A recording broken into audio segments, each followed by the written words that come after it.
What is going on, everybody? My name is Japes. Welcome back to another episode in my path to power.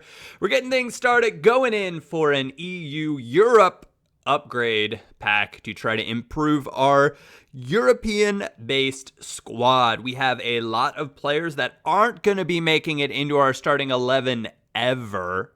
And so we're turning them into SBC fodder. Speaking of which, there's probably new SBCs out as you're watching this video live. They just came out, so we'll be sure to check those out in tomorrow's episode. Be sure not to miss out. It's such a bummer when you get, oh, what's that? Another goalkeeper. Yeah. How many have we packed so far? It's unbelievable. But it's such a, what I was going to really say is it's such a bummer in the EU pack to not get a board at least, right? I don't care about walkouts necessarily. Just give me a board like this. This is what I want to see. We already have Koeman though. My pack luck undoubtedly on this account is just not very good. Well, I take it back, because if you were to take this over to Ultimate Team and say you packed De Gea, you packed Neuer, you'd be sitting pretty. I'd be really, really happy with that. It's just well, it's not unfortunate. I actually like the grind feeling on Ultimate or on the World Cup mode where you can't go on and sell players on the market. But it's unfortunate to have the top 2 rated players at a position where you can only play one of them. That'd be like if I were to pack Ronaldo here too. I'm not saying Lineker is one of the top 2, but if I were to pack Ronaldo, I'd have to make the decision of, do I play Ronaldo? Do I play Lineker? Like, how do I go about doing that? What's the right decision? So we're adding some fitness cards, and we're going to be heading into yet another final. And for me, that is pretty darn exciting because, as I mentioned a few times, I'm not uber confident in this team. We did save Pele to head on into the final with us. Pizzi, Zielinski are my favored pairing without having Pele in there, because Pele, obviously an icon, adds something special. This guy, really nice looking 3-5-2 team. Interesting choices of Pogba and Kevin De Bruyne as the, or 3-4-1-2. Interesting choices for those as the 2 CMs. I don't think they offer a ton defensively. Pogba, obviously more than De Bruyne, but I just feel like you would want true like holding mid in there. And getting things started here in the 13th minute. He's trying to do a little something with Robert Lewandowski. And let's take a minute to talk about the 3-5-2. One of my longtime favorite formations. If you guys that have been around for a long time think way back to a silver Bundesliga team that I had with Mr. Hongmin's son himself. It was a 3-5-2 formation. And that, to me, feels like way back in the day when people were like, you can't just use a 3-back on FIFA, you're crazy. And I was like, I'm not crazy. Check me out. I don't know. But a lot of you guys, I've seen some comments that say, Japes, can you try the 3-5-2 this year? And it's something that I've played around with a little bit on my main account. I haven't figured out the tactics and the instructions that I like, and I don't want to just give you guys some like junk gameplay content. And I think my gameplay looks nice in this 4-1-4-1. And so for the time being, we're sticking with it.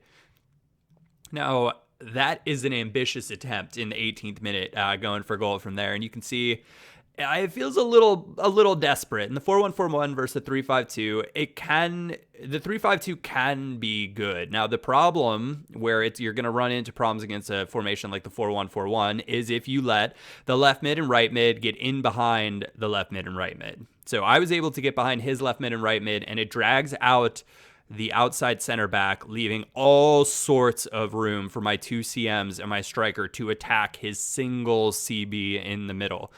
On the flip side, if he's able to trap me in, then I could run into a bit of trouble, because he's going to be able to match my midfield up, match all 5 players up with 5 players of his own, and create essentially a good matchup, or a favorable matchup in the attack. But he decides he's had enough, and we are World Cup champions yet again. 15,000 coins. Give me some of that dirty talk.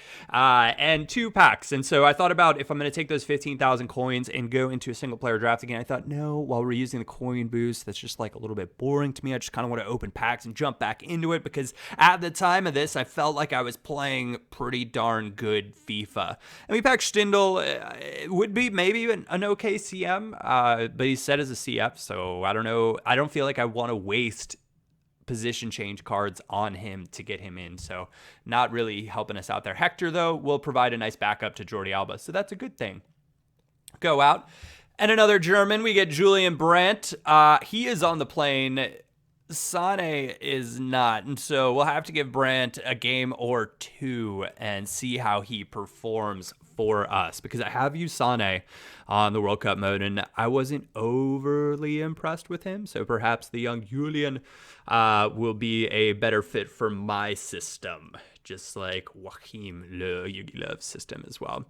We get Tauvan, another player that is more or less rotational. Like he's not a player that's like guaranteed to be in my lineup. We've got Vasquez, we've got Shaqiri on the right, and they're pretty good. I much prefer Shaqiri to Vasquez. I think Shaqiri is actually a really awesome card. But this is what I'm talking about, baby. We get the walkout we've been waiting for. Jerome Boateng, welcome to the chip life, my friend. And now that is my club name as well, so I get to welcome people all the time when they're new players. You see what I did there. We get Fred, we get Paulinho for a second time. That felt really bad. I was like, ugh. But Boateng and Paulinho in the same pack is a pretty darn good pack, if I do say so myself. The difference that Jerome Boateng makes is unbelievable. We'll talk about that a little bit later, but I went on to my main account, or over to the regular Ultimate Team, not to my main account, to sell all the stuff that we get in packs. And I started listing all of those for like the lowest minimum buy nows, and then I was like, this is boring, and I think I just start discarding everything when I open it. And it's like, whatever, we'll just do that. We'll discard. We'll save some of the squad fitnesses, because I'm not sure if those carry over. I don't believe they do, but I don't know. Maybe they do carry over. Someone will be able to tell me that in the comments. It's something I should look at. 1,000 coins, that's nice.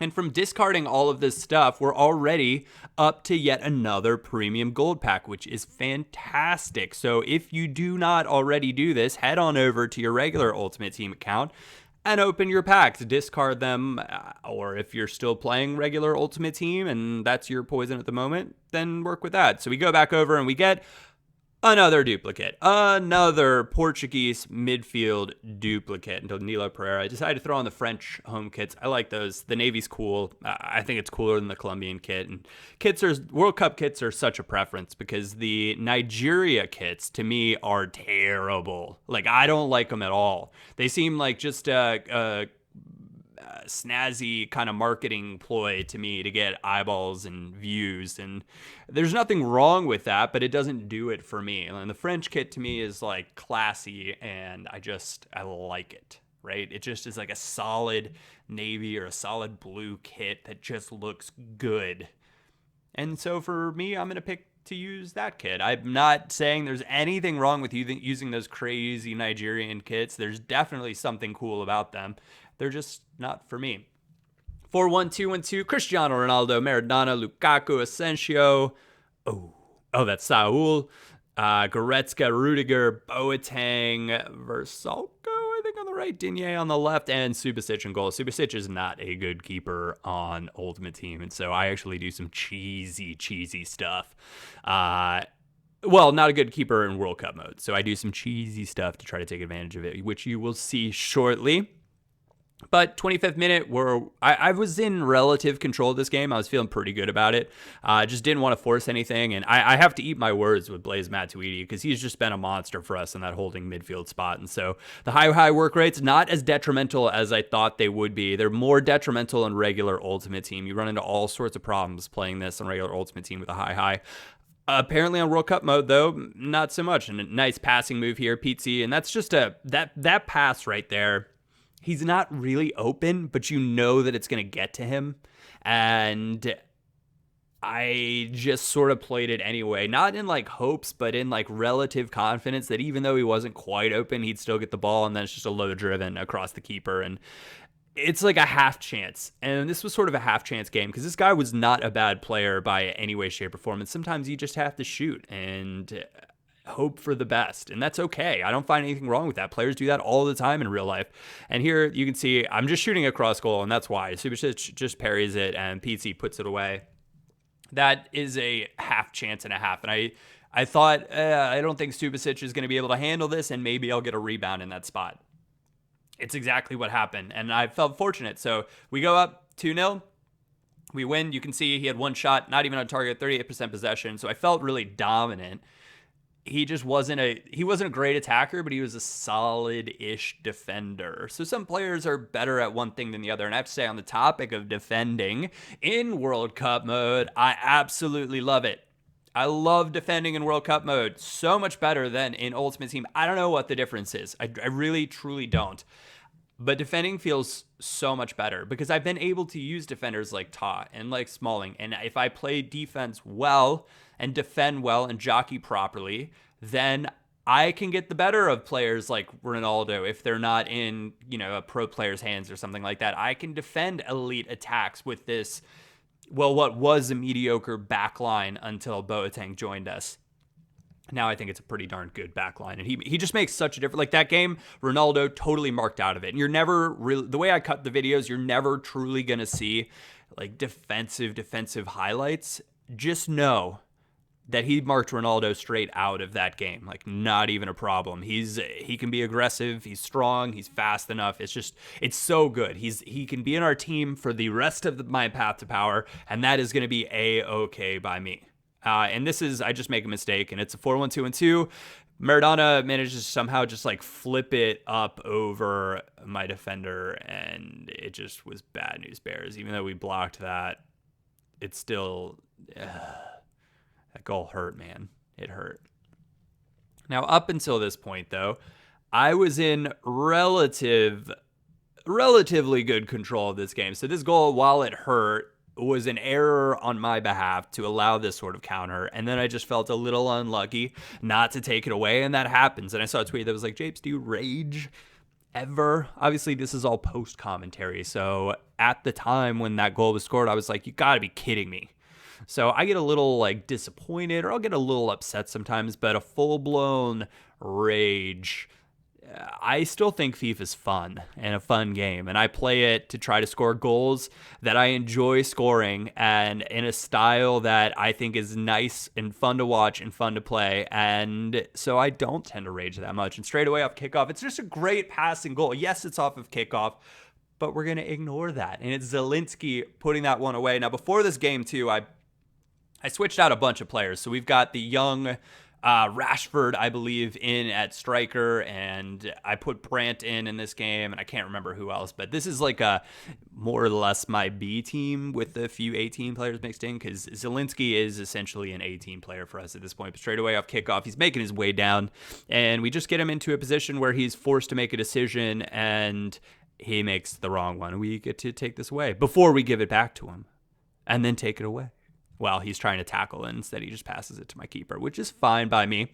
Cancelo, Zielinski, Talvan, and acres of space through to Rashford, who is very, very pacey and absolutely does Bobby Moore in. It slots it away nicely. Pretty good player, actually. I've got to say, he is a pretty good or pretty well-rounded attacker with his pace, with his finishing, his dribbling. His passing is a little suspect, but I would say if you're just getting started, go out and pick him up. If you've got him on your team, I wouldn't actually hesitate to use him as a super sub, because his pace and his size and all of his attributes might actually do really well as a super sub. And so it's something to consider for us in the future. Luckily, Lineker seems to have pretty good stamina, so I don't know how much game time he'll get. We're in full control of this game, though, going into the half, and he decides enough is enough, and he is gone.